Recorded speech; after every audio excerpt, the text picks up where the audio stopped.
Welcome to Kansas Ag Report. I'm Ken Rogers. On the program today, we catch up with Colin Woodall from the National Cattlemen's Beef Association on what's going on in D.C. And Sam OToole with New Frontier Ag will talk about what's hot in farm machinery. We'll also hear from Kansas Corn, Kansas Wheat, the Kansas Farm Bureau, Kansas Livestock Association, and Paragon Ag Advisors. Ag News in a moment. Closed captioning brought to you by Farm Bureau, a grassroots ag organization representing the state's farmers and ranchers since 1919. KFB.org. Kansas Weed Commission, leaders in the adoption of profitable innovations for weeds. Online at kswheat.com. Kansas Livestock Association, supporting our members' business interests to meet consumers' demands. KLA.org. Ag Secretary Sonny Perdue this week defended every aspect of his proposal to move some USDA offices out of the Washington, D.C. area. USDA has plans to place the Economic Research Service under the Office of Chief Economist and also move most of the National Institute of Food and Agriculture employees out of Washington. In a letter to the Senate Ag Committee leadership, Perdue said that he hopes to announce a location to which most of the ERS and NIFA employees would be moved by January, then open up operations in their new location by sometime next summer. Perdue sent the letter as opposition to the plan started to intensify. Last week, if you recall, Kansas U.S. Senator Jerry Moran wrote a letter to Perdue encouraging these operations to move to Kansas. Well, the new Korean-U.S. trade agreement known as KORUS is offering a sigh of relief for U.S. beef and pork. U.S. Meat Export Federation says the market access terms secured in the original KORUS not only helped increase U.S. red meat's market share in South Korea, but it also boosted consumption by making U.S. beef and pork products more affordable and accessible to Korean consumers. Now, those terms are maintained in the new agreement, and a USDA official said nothing has changed for agriculture. So U.S. red meat exports to Korea set a record last year, $1.7 billion, up 19% year over year and up 69% from 2012. That's when KORUS entered into force. Now, if this trend continues with both U.S. beef and pork exports, the values will increase more than 50% compared to a year ago.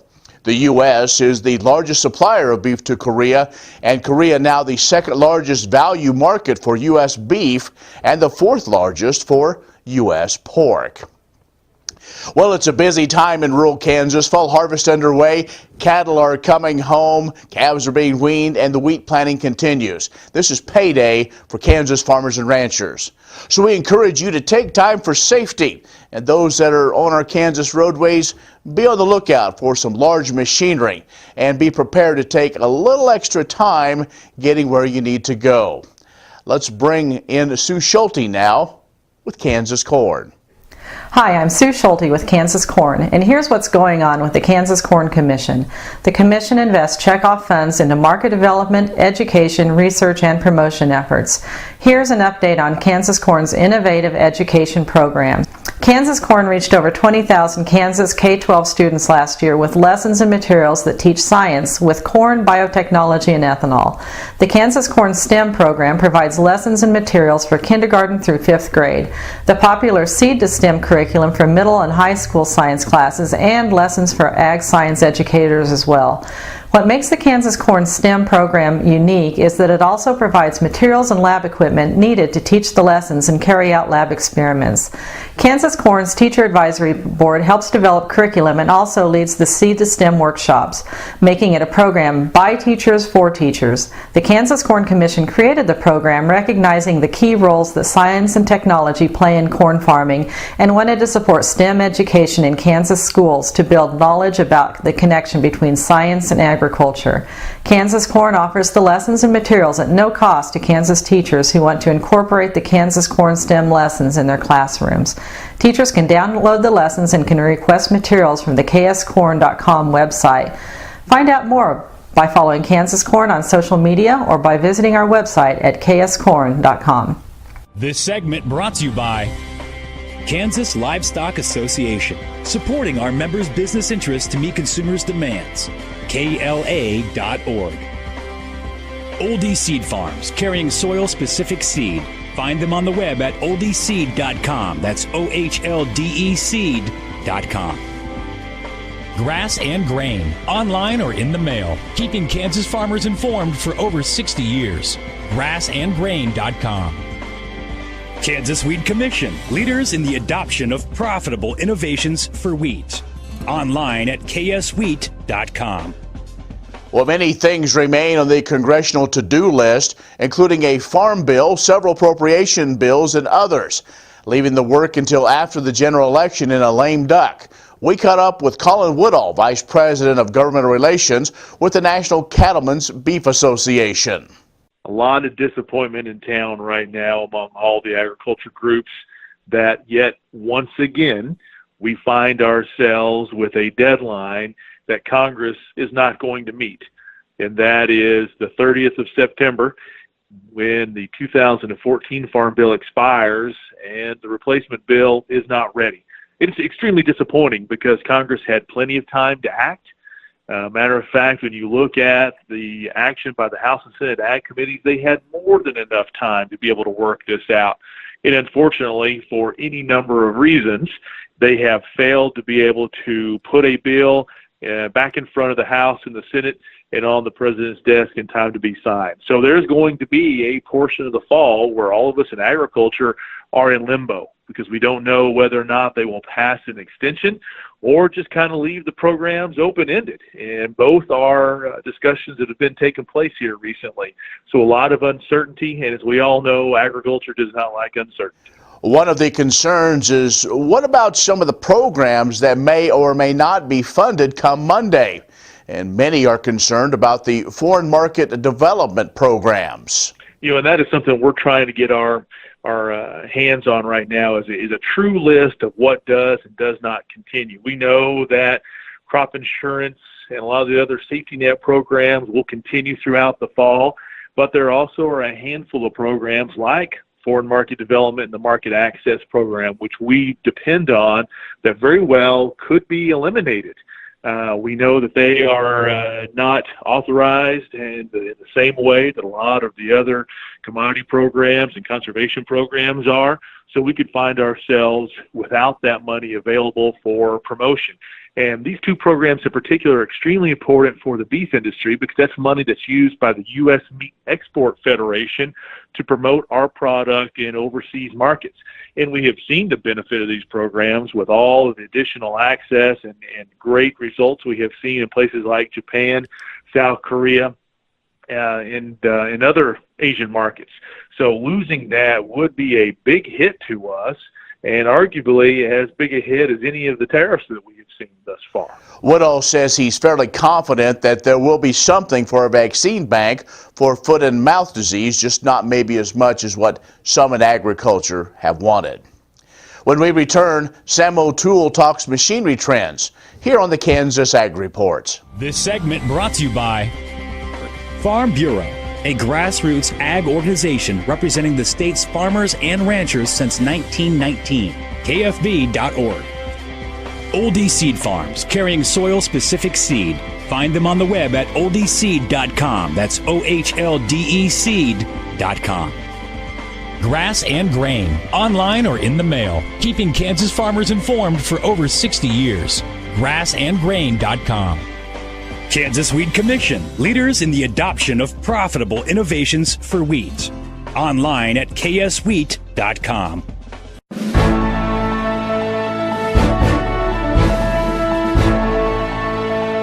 Well, welcome back. It's time now for our kind of quarterly conversation, if you will, with Sam OToole, a New Frontier Ag right across the border into McCook, Nebraska. Sam, let's, I guess, here we are into fall now. Maybe give us a little taste of what summer was like and how things are going right now in the machinery business. We had a real strong spring and summer with about all the equipment across the board. Tillage was actually really strong this year, probably stronger than it had been in the last 2 or 3 years. Tractors are rebounding really good.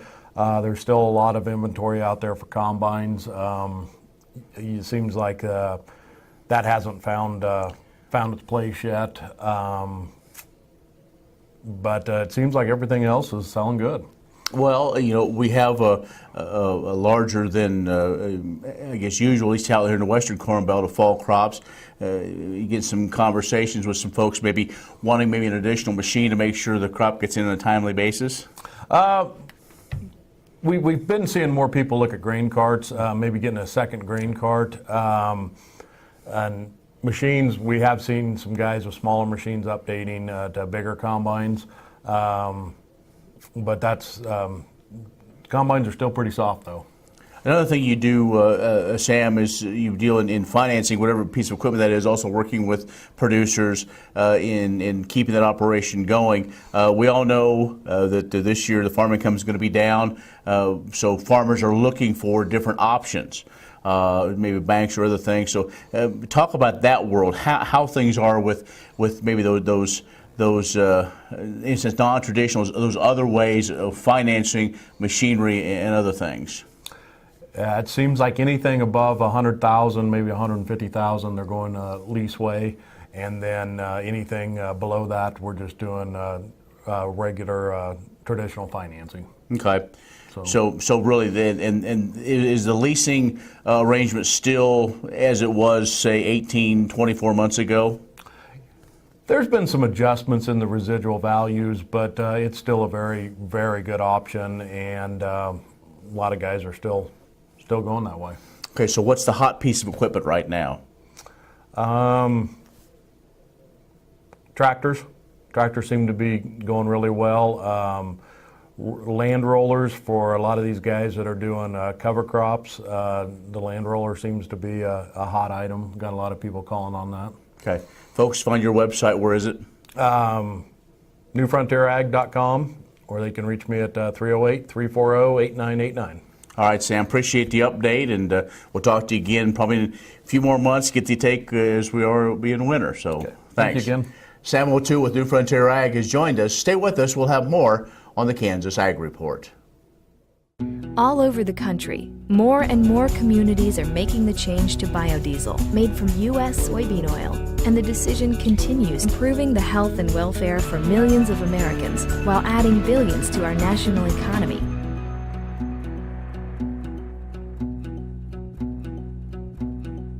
What does a brighter, more sustainable future look like in our cities and towns, and how do we get there? When New York needed an alternative fuel source to reduce carbon emissions, the city found what it needed in biodiesel made from U.S. soybean oil.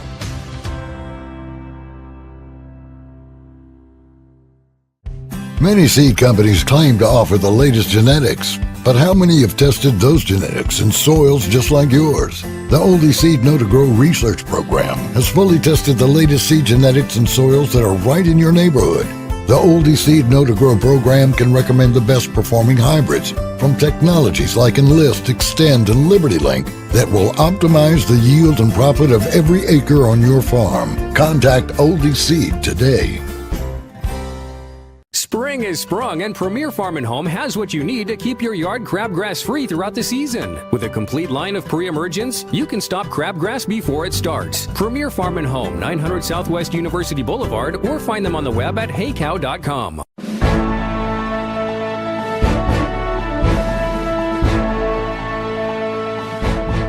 Kansas State University, through the International Wheat Genome Sequencing Consortium, recently published a detailed description of the genome of bread wheat. Sequencing the bread wheat genome was long considered an impossible task due to its enormous size. It's 5 times larger than the human genome, and complexity. This work will pave the way for the production of wheat varieties better adapted to climate challenges, with higher yields, enhanced nutritional quality, and improved sustainability.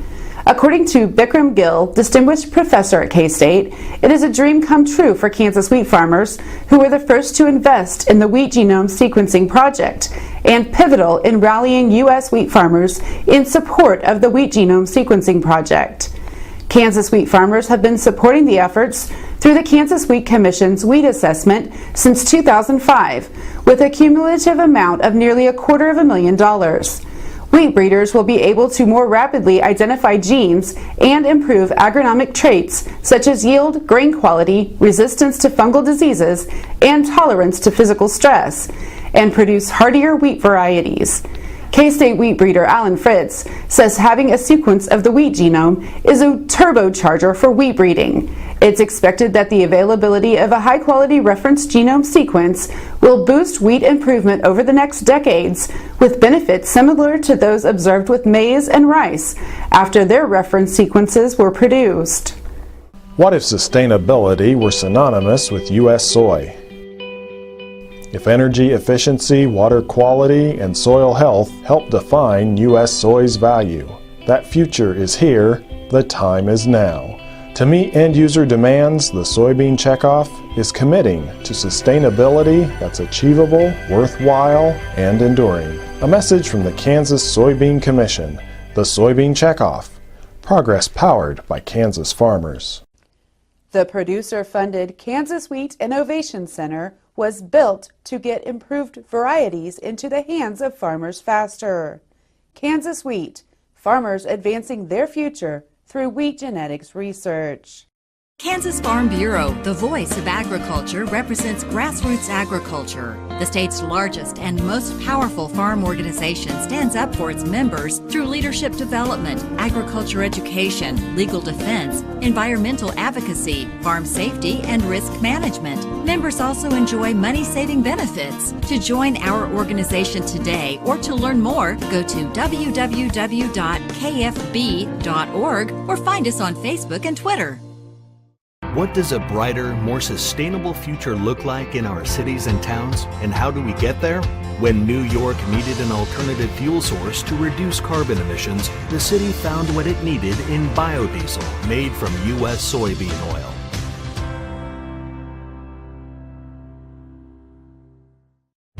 Many seed companies claim to offer the latest genetics, but how many have tested those genetics in soils just like yours? The Oldie Seed Know to Grow research program has fully tested the latest seed genetics in soils that are right in your neighborhood. The Oldie Seed Know to Grow program can recommend the best performing hybrids from technologies like Enlist, Extend, and Liberty Link that will optimize the yield and profit of every acre on your farm. Contact Oldie Seed today.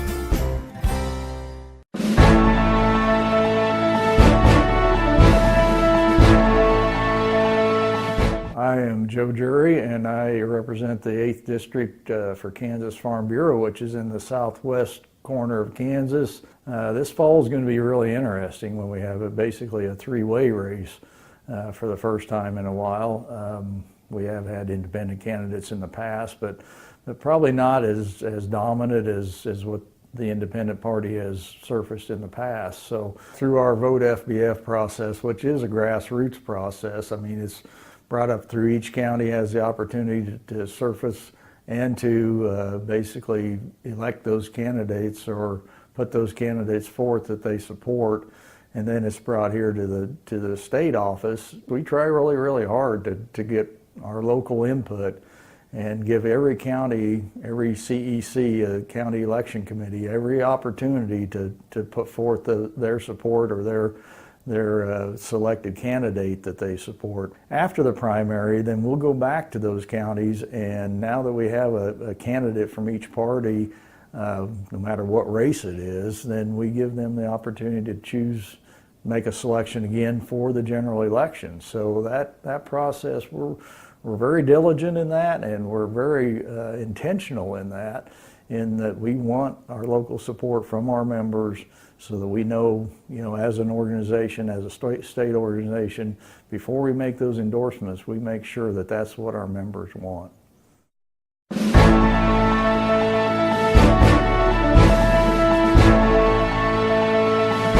Youth from 93 counties have entered 2,026 animals in the 86th Kansas Junior Livestock Show. A total of 806 exhibitors plan to bring 125 market steers, 363 breeding heifers, 245 market hogs, 313 breeding gilts, 308 market lambs, 294 breeding ewes, 203 market goats, and 175 commercial doe kids to the show. The statewide event will take place October 5th through the 7th at the Kansas State Fairgrounds in Hutchinson. The show will award cash to exhibitors of the top 5 animals in both market and breeding shows for all 4 species. Separate from the selection of species champions, a showmanship contest will be held. The Junior Livestock Show will present a number of scholarships during the show to exhibitors who have excelled academically, in community service, and in 4-H and FFA. This is the 26th year for the scholarship program, which has awarded a total of $431,000 to 313 Junior Livestock Show exhibitors since 1993. The Kansas Livestock Foundation will sponsor a club calf show and sale in conjunction with the show. Steer and heifer prospects will sell October 6th, with the commission proceeds going toward the Foundation's Youth in Agriculture scholarships. The Kansas Livestock Association, Kansas State University, and the Agribusiness Council of Wichita serve as the 3 major sponsors of the show. What does a brighter, more sustainable future look like in our cities and towns, and how do we get there? When New York needed an alternative fuel source to reduce carbon emissions, the city found what it needed in biodiesel, made from U.S. soybean oil.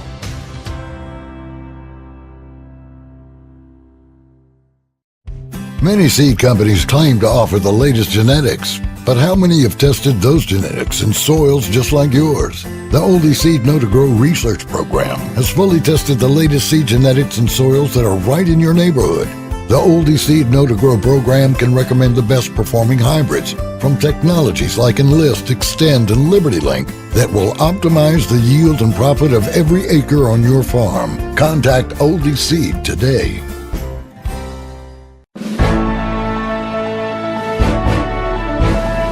Good morning, I'm Darren Van Vactor with Paragon AG. The trade war continues on. President Trump followed through with his plan to levy an additional 10% tariff on $200 billion worth of Chinese goods earlier this week. There was a bit of a twist to the plan, as the 10% actually ratchets up to 25% by year's end. China quickly responded with a new proposed tariff on $60 billion of U.S. goods as well. We'll have to wait out the trade dispute, as both sides seem to be getting further away from resolving their differences as opposed to coming closer together. These latest developments have coupled with a bearish USDA report to push the market to fresh new lows in both corn and beans on the week. Wheat has felt the effects on the December contract, but the December contract is holding its previous lows. Cattle have been the bright spot over the past week, pushing to fresh highs for many of the monthly contract. The question becomes, can we hold the latest move, or is a pullback in store for us? Summer grilling season is starting to slow down. So what's next? Attention will be heavily focused on the numbers from Friday's Cattle on Feed report. These markets can be unforgiving at times, but this year there is some assistance. Make it a priority to speak with your FSA office or visit farmers.gov to investigate the information you'll need to qualify for the Farmers Aid package. Every year is unique and every operation has its challenges. If you have questions, we'd be happy to help. Give us a call here at Paragon Ag Advisors, 888-452-8751. I'm Darren Van Vactor. Be safe and have a great week. Agriculture information on your computer or mobile device. News and views on grains, livestock, policy, and opinions from newsmakers can be found by liking AgView on Facebook, and on Twitter, follow AgView News, a reliable and relevant source, agview.net. Closed captioning brought to you by The Soybean Checkoff. Progress powered by Kansas farmers. KansasSoybeans.org. Farm Bureau, a grassroots ag organization representing the state's farmers and ranchers since 1919. KFB.org. Kansas Weed Commission, leaders in the adoption of profitable innovations for weeds. Online at kswheat.com. Kansas Livestock Association, supporting our members' business interests to meet consumers' demands. KLA.org. Spring is sprung, and Premier Farm and Home has what you need to keep your yard crabgrass free throughout the season. With a complete line of pre-emergents, you can stop crabgrass before it starts. Premier Farm and Home, 900 Southwest University Boulevard, or find them on the web at heycow.com. What if sustainability were synonymous with U.S. soy? If energy efficiency, water quality, and soil health help define U.S. soy's value, that future is here, the time is now. To meet end-user demands, the soybean checkoff is committing to sustainability that's achievable, worthwhile, and enduring. A message from the Kansas Soybean Commission, the Soybean Checkoff. Progress powered by Kansas farmers. Kansas Farm Bureau, the voice of agriculture, represents grassroots agriculture. The state's largest and most powerful farm organization stands up for its members through leadership development, agriculture education, legal defense, environmental advocacy, farm safety, and risk management. Members also enjoy money-saving benefits. To join our organization today or to learn more, go to www.kfb.org or find us on Facebook and Twitter. The producer-funded Kansas Wheat Innovation Center was built to get improved varieties into the hands of farmers faster. Kansas Wheat, farmers advancing their future through wheat genetics research. All over the country, more and more communities are making the change to biodiesel made from U.S. soybean oil. And the decision continues, improving the health and welfare for millions of Americans while adding billions to our national economy.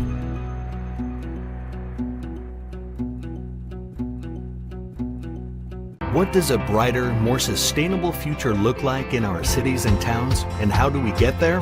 When New York needed an alternative fuel source to reduce carbon emissions, the city found what it needed in biodiesel made from U.S. soybean oil.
Well, that's our show this week.